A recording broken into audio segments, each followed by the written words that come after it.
Hi everyone, it's Amanda. It's July the 18th, 2018. Sorry to have been a little bit absent on YouTube. It's been a busy week or so. I'm just back from holding a one-day workshop in Glastonbury in the UK on Mary Magdalene, which was the first one that I'm doing this year, repeating it again in New York. Although it is sold out, but I'm sure I'll repeat it again somewhere else next year. It was beautiful, and I'll tell you a little bit about it. I think because I'm still a little bit tired, I would like to do a video before the eclipse, just channeling Mary for you. It's not that I'm not up to it today, it's just that there's other stuff I want to talk to you about. Look, I've written it all down. Very organised, you see. Because what happened was I was driving back from Glastonbury. It's about 2 hours from where I live, and I had a mixture of both Archangel Metatron and Mary just sort of chatting away. Not all the time, because I was listening to music, but just every now and again there'd be this little point that came in. That got me thinking. I thought, okay, there's about 5 or 6 points here that I'd like to talk about. So we're gonna have a cup of tea together. Actually, no, we're not. I'm having a glass of water. And let's just have a chat, shall we? How you're all doing? I was in a shop in Glastonbury today. In fact, I bought myself this. Shall I zoom in? Can you see that? It's the Vesica Pisces symbol, you see? And it's got labradorite in the middle of it. Isn't it beautiful? Silver and gold. It was a little early birthday present to myself. It's my birthday on the 23rd. And we run into the thing every year where people say, you're not a Cancerian, you're a Leo. I'm a Cancerian. The year I was born. So yeah, I treated myself to this. And it really spoke to me, because those of you that have visited Chalice Well will know that this symbol, the Vesica Pisces symbol, is everywhere around Chalice Well itself. It's on the lid of the well, the wooden lid.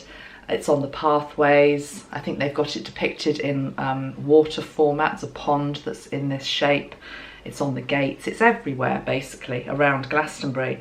And I've actually ordered, it's like a big fleecy rug, which has got this symbol on it, so that when I come to New York, which is the next time I do this workshop, we can do a mandala based around it.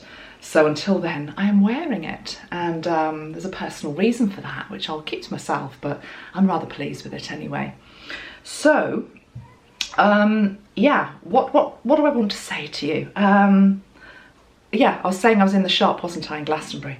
So I was in the shop buying this, and the lady said to me, she said, oh, how are you doing?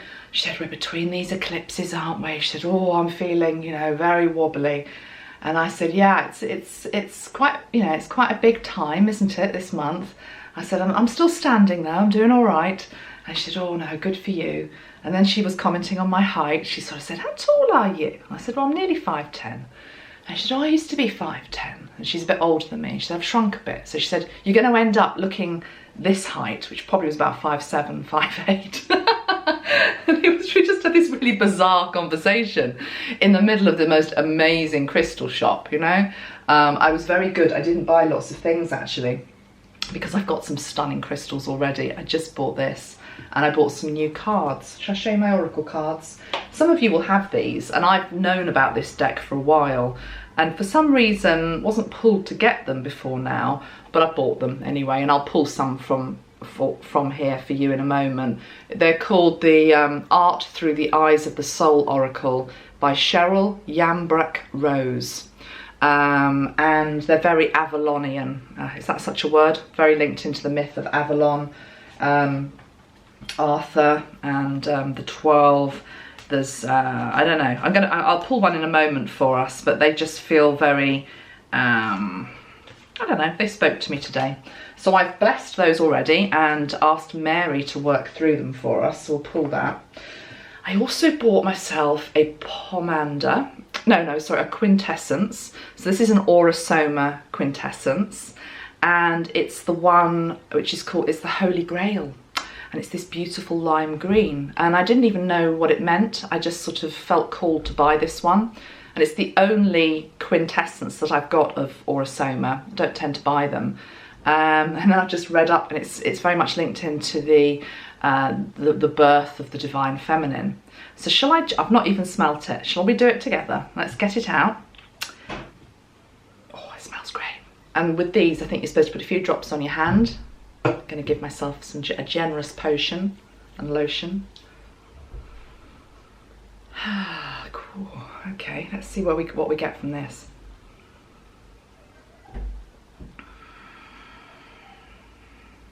The Holy Grail.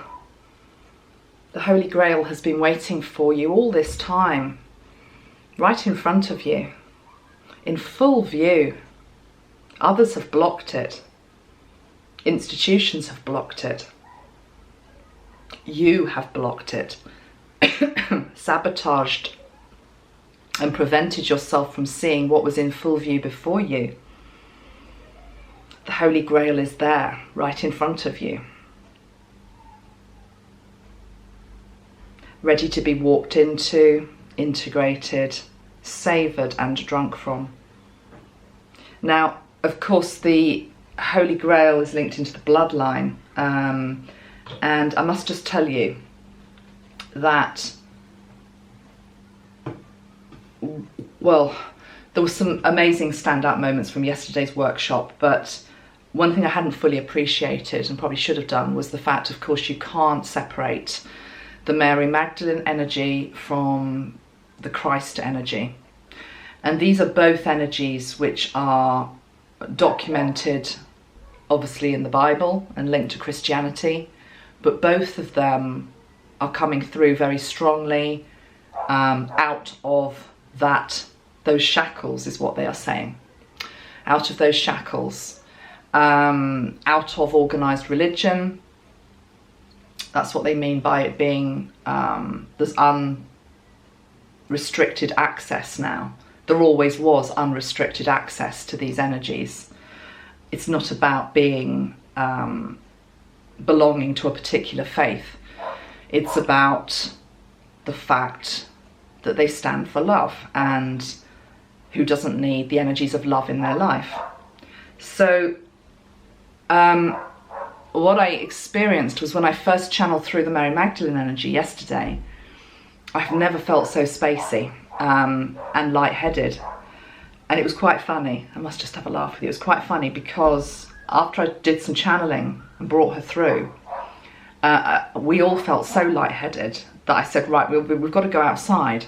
And so we went and stood underneath this beautiful tree, which was actually split into three. It was like the trunk of it had split into three parts. It felt very symbolic, the sort of the trinity of that. And we sat there and just ground, and then went back in. But to be honest, I was still feeling a little bit spacey.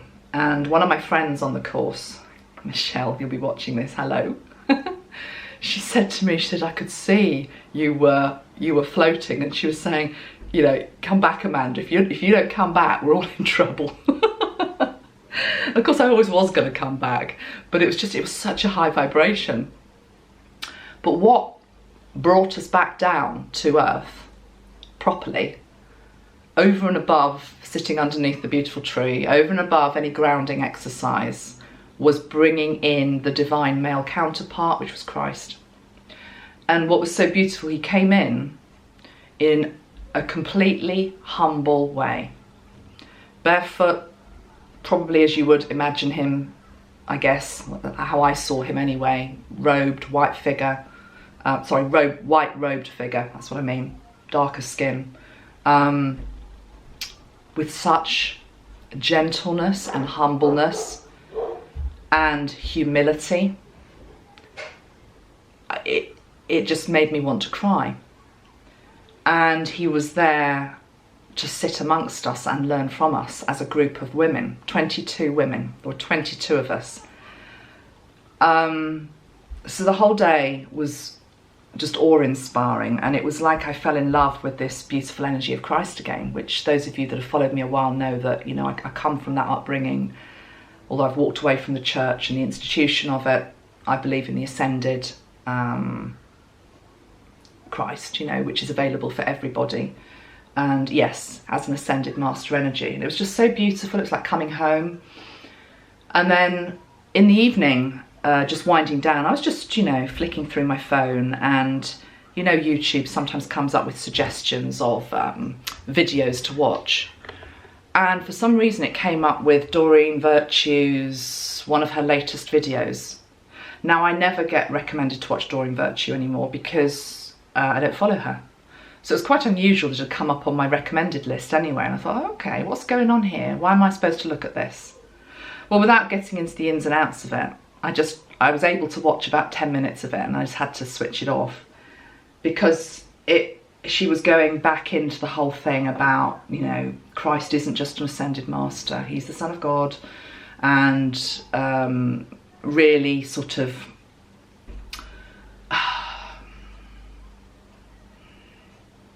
I'm trying to be polite, denigrating other people's beliefs, let's put it that way. She mentioned Buddha as an example. And she was saying about her vision that she had of Christ, I think over a year ago, which sent her off into this whole new direction that she's now in. I've spoken about that before. If she wants to do that, fine, let her. But what I really don't like is, you know, this fundamentalism that's coming back now through in her teachings. And she was talking about the Jesus of Nazareth, the Jesus of the Bible, the vision that she saw confirmed that it was the Jesus of the Bible. So she's gone back to the Bible, the New Testament, the church. That wasn't the Christ that I saw yesterday. I'm not saying he isn't that, but he's so much more than that. He's here right now in 2018, just as Mary is, free of all of that, all of the institutions, all of the rules. So it was like a real case of duality, having witnessed what I felt and saw with every fibre of my being yesterday, both of them, Mary Magdalene and Christ, so beautiful, so accessible, and then to watch somebody who was a former teacher, who's still got a very prominent position, whether you agree with her or don't agree with her, talking about Christ in that old way. I thought, I've got to say something. It's not what I saw, it's not what I felt. I thought that must be why that video was put right in front of my face the day that I did the course, and the day that I felt that Christ energy come through again so strongly and so simply, so simply. He just walked in. It's like he just walked in the door barefoot. No pretense, we won't have to bow down and nothing like that. And his reaction as well when I'm sure he knew anyway, but it was like Mary Magdalene's energy was already in the room, and then when he recognised her energy being with us, it was just this, it was beautiful. It was like he was, I'm finding it hard to find words. It's like he was awestruck by her. But this equality as well, this love for her. Oh my gosh, it was so beautiful. So anyway, yeah, I'll do more on all that, and I'll do some channeling on Mary Magdalene and Christ. They sort of come together as a package. Metatron was very good, you know, because, you know, he can be very bargy and just push his way in. And he didn't push his way in until the last 5 minutes, I think, of the workshop.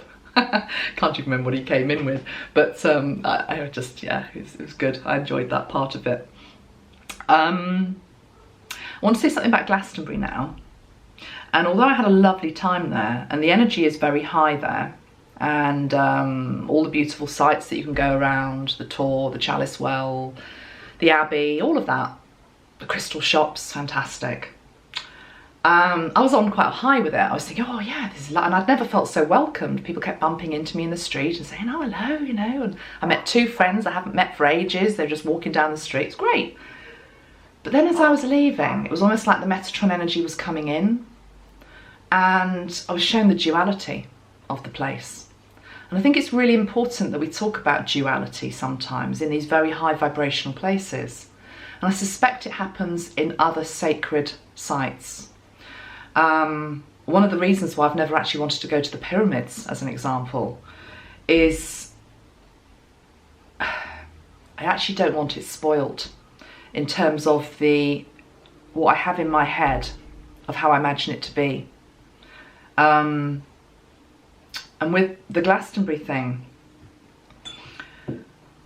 basically what happened was there are 2 shops in particular on the high street that have a very dark energy, one of which I knew, so I'd steeled myself to walk past it. Wasn't a problem, I knew it was going to be there, and it was like, oh yep, it's still very dark, okay, we're not taking any notice of that, we're not giving that any attention, it's just there, and move on by, Amanda. And then just as I was about to leave today, I think it's a church on the high street called, I think it's dedicated to John the Baptist actually, and there's a little alleyway, and there's a shop down there which is linked to the Rose. So I thought, oh, the Rose, Mary Magdalene, I need to go down there.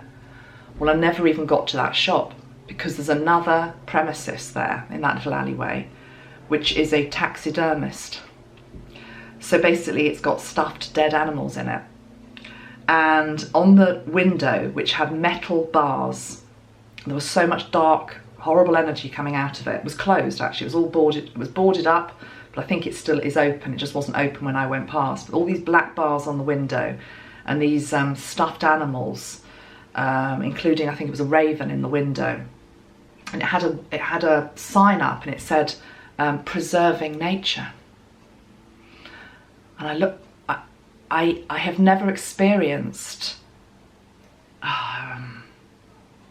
the energy was not good. Let's just say that, it was not good. And it was right beside this beautiful church and alongside many other much higher vibrational things.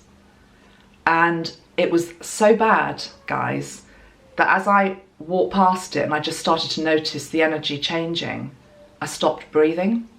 Because I actually didn't want to breathe in the air. It was that bad. So what I did was I walked past it and I sent Zadkiel in, actually. I sent Zadkiel and the purple ray in of transmutation. And I thought, what the hell is that all about? You know, what is that about? And why is it right opposite this beautiful church? But then then Metatron came and he said, why would it not be opposite the beautiful church? Duality. Light and dark. In a place of great light, there is also a bit of darkness.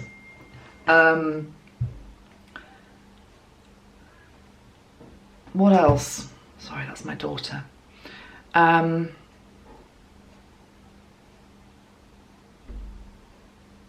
Children have this way of just distracting you. I'm going to turn my phone off. She's after a lift home. She's perfectly capable of getting the bus. There was something else with regard to the darkness that I felt. It'll come back if it's important. Okay, we'll move on. But Metatron's telling me that a lot of these other sacred sites around the world, and I'm being drawn to, I've never been there, Machu Picchu, is that how you say it? I don't know whether it's commercialization that's coming in. So these places that hold a lot of light also need a lot of healing sometimes. I've noticed that myself at where I live. There's a place called Hengistbury Head just up the road, and it's where people go and walk off their troubles. And it's on a ley line. It's on the ley line that links to Glastonbury actually. So maybe I could do some work there thinking about it. But I'm always aware when I walk over the head that it's like everyone dumps all their problems there. And that land does it day in, day out. And then everyone feels better when they leave. But the land is having to integrate all of that. So let's send some light to these sacred places. And I definitely feel I want to take Metatron back to Glastonbury. I think he's very much needed there. Yeah, I do. So that was Glastonbury. That was point 4 on my little chat. Let's see what else we're going to talk about today. I also want to just acknowledge something that I've noticed. People that seem to turn up to my workshops or do the courses, but I've really noticed this year people who are turning up to the workshops, I really want to honour them because there've been quite a few people this year who've got over some really big hurdles to attend. I'm not going to name names, but there was somebody there who hadn't travelled in 10 years, who got themselves from one part of the country to Glastonbury yesterday to attend. There were a few other people who'd been very ill. They were there. There were a couple of other people who had lost their mothers about a month previously. They were there. What I'm really trying to say is that all of these difficulties that we have in life, it's just a case of keeping on going. There was a lovely lady who I used to know called Valerie, and in fact she's died now, and she always used to sign off by saying, keep on keeping on. And she said it with a smile, keep on keeping on. And these people are just demonstrating that, keep on keeping on. Another lovely story that I feel I can share, because you're never going to know who this person is. Where we stayed, I stayed with my team, and Marina, Tracy, and I've got a new lady, Michelle, starting soon, and we stayed in this B&B, and we all arrived the day before the workshop, so that would have been the Monday, the 16th, and a lovely lady had prepared the space for us and was very welcoming as a host. And basically, on the day we arrived, she had been contacted by a brother that had been adopted at birth and she hadn't known about.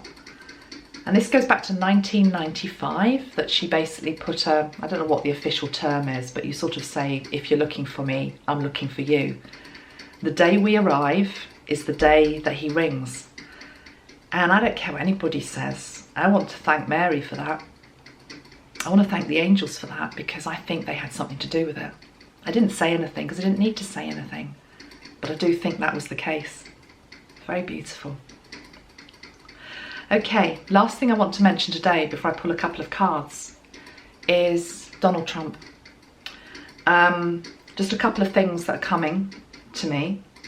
Two things really that Metatron is saying.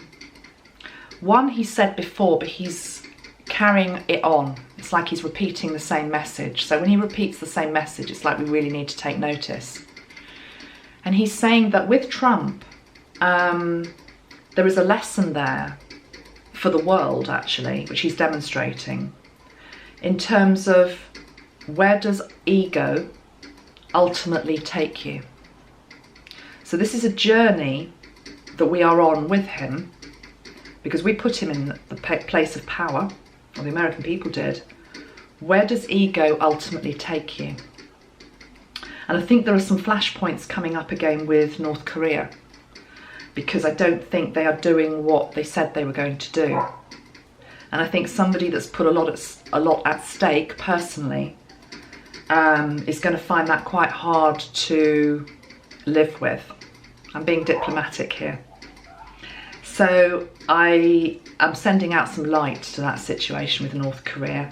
Well, really, it's not even North Korea and the United States, it's the two men.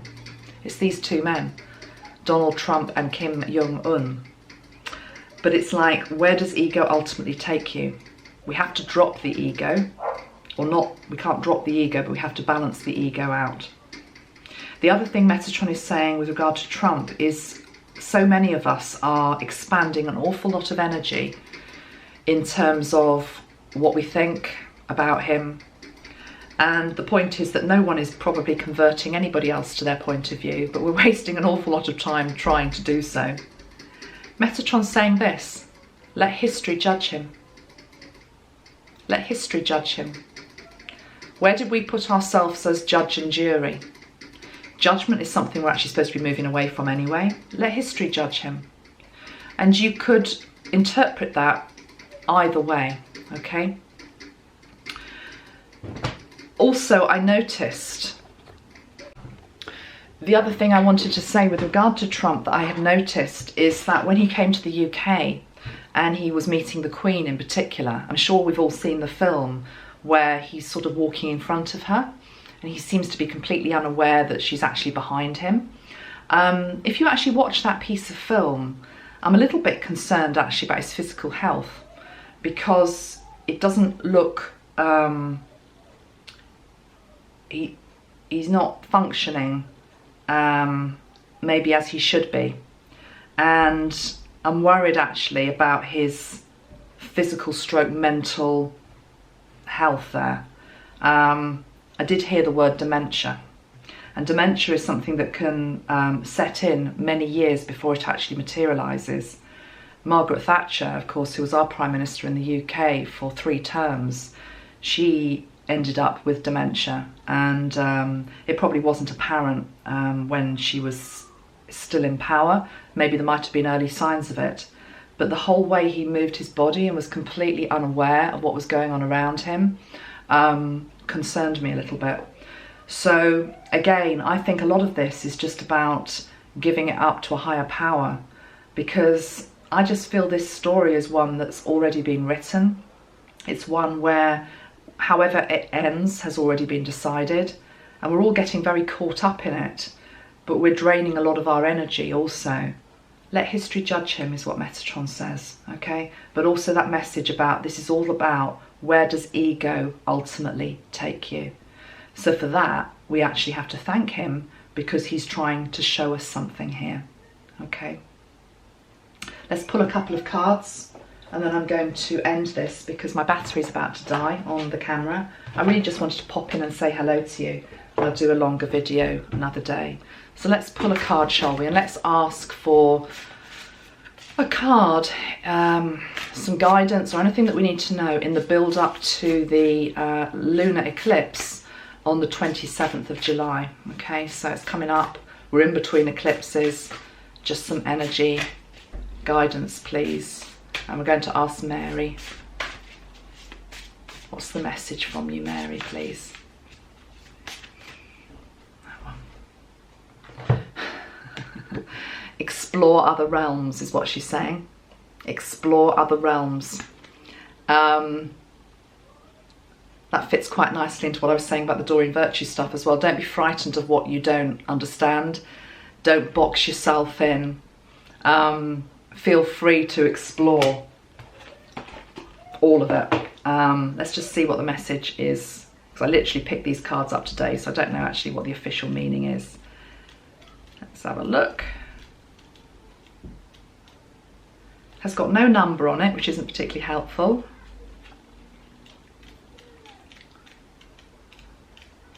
And it's not in alphabetical order. I don't know why people keep doing this. I'm only noticing it because I'm doing my own deck, and to me, being quite a logical lady, it's like it has to have a number and it has to be in order. Why is that so hard for people to do?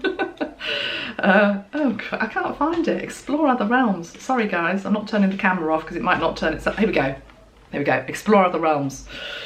Where you are is exactly where you should be. Do not look for an outcome, but at the wisdom gained on your journey. And it says the Celtic symbol of the apple branch represents travel to the other world, and the birds are spirit.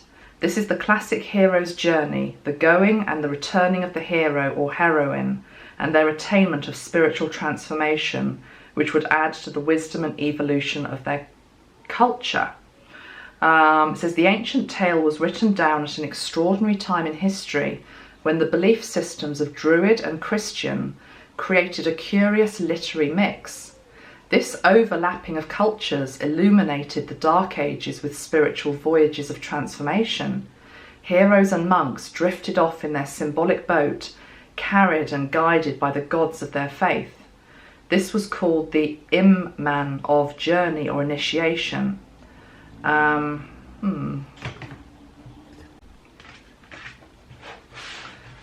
I might just have lost a bit of film there. What I'm trying to do is I'm pulling a card for us before my battery dies. Okay, from this deck. One card, please. They're actually quite hard to shuffle. Quite long, and I've got long hands, but these are... Anyway, stop moaning, Amanda. Oh, I told you they were hard to shuffle. One, oh God. One card. That one. Lift the curse and forgive. Lifting the curse of war. Whoa, maybe that lifts it, maybe that ties into the whole Donald Trump thing I was just talking about. Lifting the curse of war. Lift the curse and forgive. What's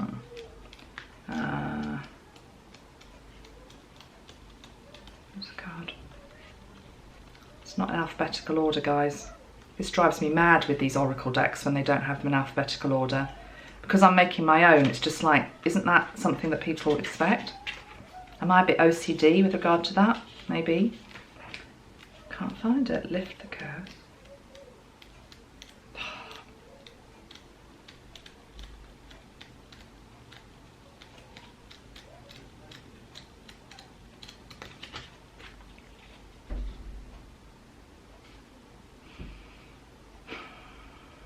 Page 64. We got there, guys. Expanded meaning.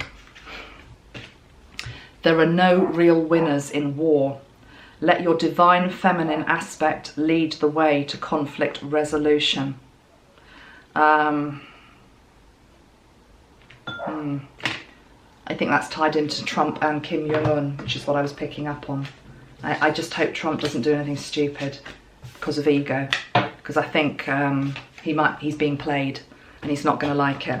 So what we need to do, guys, is we need to send in the divine feminine energy to lift the curse of war. We don't have... Okay, charge my battery just for another couple of minutes. I just going to put the 2 cards up now for you to see. These were the 2 that we've got. Okay, we've got explore other realms, and we've got lift the curse and forgive. But it's the curse of war. I do feel this is linked into the fact that we need to find another way. We need to find a way for peace to somehow come in. I'm going to stick to what I just said in the last couple of minutes of this video. I am picking up a message that there's just a flashpoint coming where ego may very well dictate an action which would not be in the world's interests, let's put it that way. And it definitely links into Trump and Kim Jong-un. There is a need for diplomacy. Okay, let's pull the 3rd card just to finish off, and then I'm going to sign off for tonight. Okay, so 3rd card to go with those 2 then, please. Let's ask Mary one more time. Be the powerful space between opposite poles. Wow, okay, the 3rd pillar. Yeah, so if we've got Kim Jong-un and we've got Donald Trump and we've got 2 polar opposites, what we are asked to be is be the powerful space between them. And that powerful space is the space of love and peace, and a 3rd way, a higher way that maybe isn't yet floating around the ethers but needs to come in. So I think that's a call to us as light workers to help birth something new, a 3rd way, the 3rd pillar. Be the powerful space between opposite poles. Woo. Explore other realms and lift the curse of war. Interesting cards, aren't they? I'll probably refer back to them in the next video, but I'm going to leave it there for now. Wish you well, and I will be back in a couple of days. I'll definitely make a longer video linked into getting us prepped for the lunar eclipse on the 27th of July. Okay, much love to everybody. Have a good evening or good morning or wherever it is that you're watching me. Lots of love. Bye-bye for now.